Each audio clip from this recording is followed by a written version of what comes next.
Born on the 22nd of June 1961 in a town called Bideford in the southwest of England, Mike Baker comes from a long line of dock workers and soldiers. At the ripe age of 18, Mike enlisted for active military duty despite his family breathing down his neck to join the family trade of dock workers instead. But Mike, standing on business, stuck with his plan for the military, although Baker would go on to purchase and live on an old ship called the Iron Maggie, and would repair the ship in his free time and helped his younger brother Paulie out, who was known to frequently incur debts with locals. Baker was immediately thrown into politically charged conflicts, and he managed to have an exemplary performance despite not having a lot of training. Having more time to train and being involved in more conflicts, Mike managed to earn himself the Distinguished Flying Cross and Conspicuous Gallantry Cross. He was so good at observing things and being able to make a decision. In addition to his close quarters combat techniques, he was the guy to have on VIP protection detail.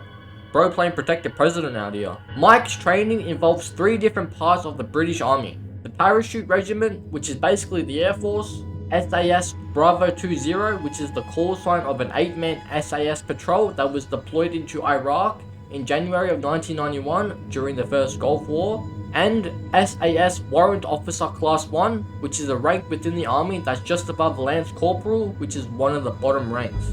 He has also experienced a lot of operations throughout his career, which includes Operation Barras, which was a British Army operation that took place in Sierra Leone on the 10th of September 2000. Operation Nimrod, which was the Iranian embassy siege that lasted 5 days from the 30th of April to the 5th of May 1980.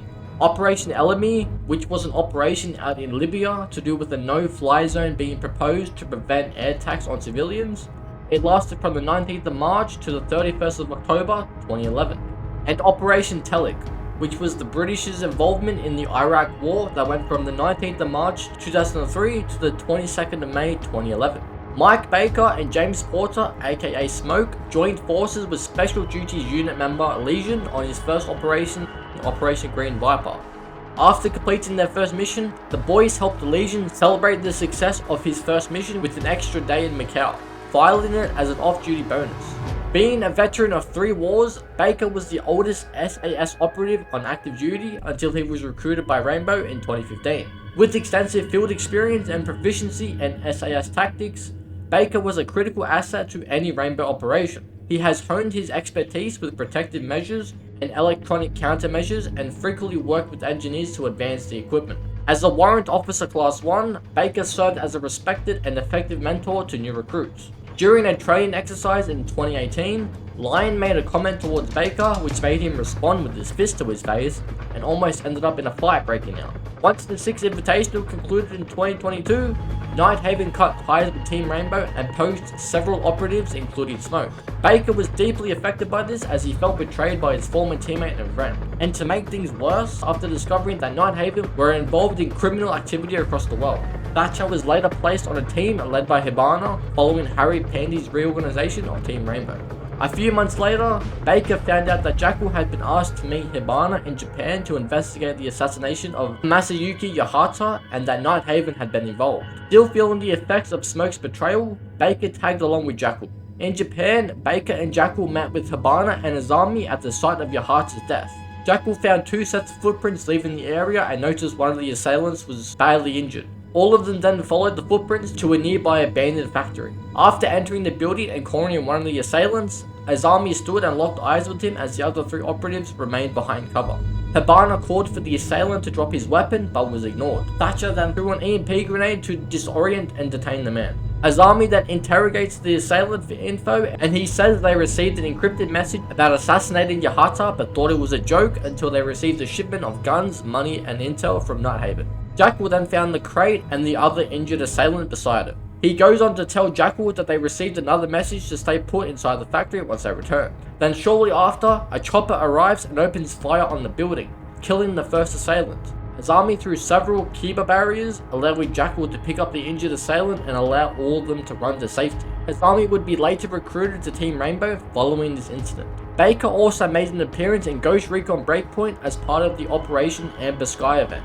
joining Ash and Finker in a joint operation with Ghost Recon to stop a private militia by the name of Sentinel from mass producing a nerve gas agent called Amber Ruin on the remote island of Aroa, with the intention of selling it overseas to foreign militaries and terrorist groups. Just like Smoke, Baker had a psychological assessment done on him by former director of Rainbow, Harry Bandy. Baker's psychological profile reads as follows. Baker is highly observant, calculating, and decisive. While his demeanor may denote traces of impatient cynicism, Baker possesses a profound sense of ethical responsibility. It is recommended to assign Baker with junior operators of strong moral conviction whom he can mentor. The first chunk of Baker's psychological report reads as follows. Knowing that specialist Mike Thatcher Baker is cynical towards bureaucracy, I wasn't surprised that he was reluctant to meet me. I needed a different approach. Baker lives aboard the Iron Maggie, a boat in dry dock that he repairs in his spare time. It's his retirement plan. I suspect he moved there temporarily when his wife divorced him, but now he knows no other civilian home. Cynical towards bureaucracy, meaning he believes the worst about the government and needs proof that their intentions aren't evil or selfish, which is interesting since he works for them. The second chunk of text reads, Baker has a distinguished record of military service. He's respected and in some cases idolized by those he mentors. When he welcomed me to his home, I could see why people describe him as down to earth. There's more to Baker's gruff, no nonsense exterior. It just required some effort for him to trust me. Baker's been through a lot, especially with Smoke's betrayal, so it was no surprise Baker struggled to trust Harry. The third chunk of text reads, raised in a coastal town, Baker has a strong connection with the water. We spent our entire meeting on the deck of his ship overlooking the cold sea. Being someone who isn't handy, mastering a paper airplane as a kid was the peak of my craft. I wanted to know what Baker likes about the boat building and working with his hands. He told me that besides appreciating the precision of it, he liked shaping the wood into something that has a purpose. I suggested it was similar to how he mentors recruits. He replied that he doesn't care about the why of things the way us uni types do. Uni types as in university with how they follow a curriculum and structure and such.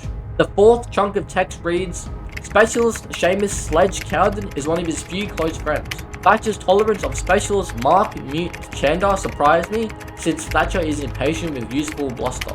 When asked, Thatcher would only say, Mute's a clever kid. He sounded almost envious. I wonder if Mute reflects someone Thatcher wishes he had been. Pretty self-explanatory, that one. The final chunk of text reads, while by no means a Luddite, Baker does have an aversion to technology. To him, it's a tool, like a hammer or screwdriver, nothing more. The idea that people come to rely on it as a crutch is what annoys him. I suggested that he spend time in the engineering lab with specialists Masuro Echo Anatsu and Emmanuel Twitch Pichon. They have a lot to teach one another. Luddite meaning someone who's opposed to new technology, and aversion meaning a strong dislike for something. Here's some fun facts about Thatcher before I end it off here.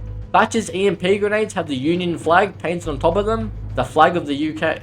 Thatcher continues his agility training, abseiling, and has broken numerous mountain climbing records. Thatcher's mask is that of an SF-10, a Special Forces variant of the S-10 NBC respirator that was used by the SAS in the 1980s. His body armor is that of a modified SAS pigskin vest. Thatcher was a part of 3 different conflicts which I talked about earlier in the video. During those conflicts, former British Prime Minister Margaret Thatcher was in office at the time, and is likely where his codename comes from. Thatcher's ship, the Iron Maggie, is in reference to former British Prime Minister Margaret Thatcher, who was also known as the Iron Lady. Thatcher's lore is pretty intense and he's been through some shit. What's your favourite piece of lore from Thatcher? Let me know in the comments below, and also feel free to make suggestions on the next operator you want lore on. But that is going to do it for this video. If you enjoyed, please be sure to leave a like and subscribe if you're new for more content like this, and I will see you legends in the next one. Peace!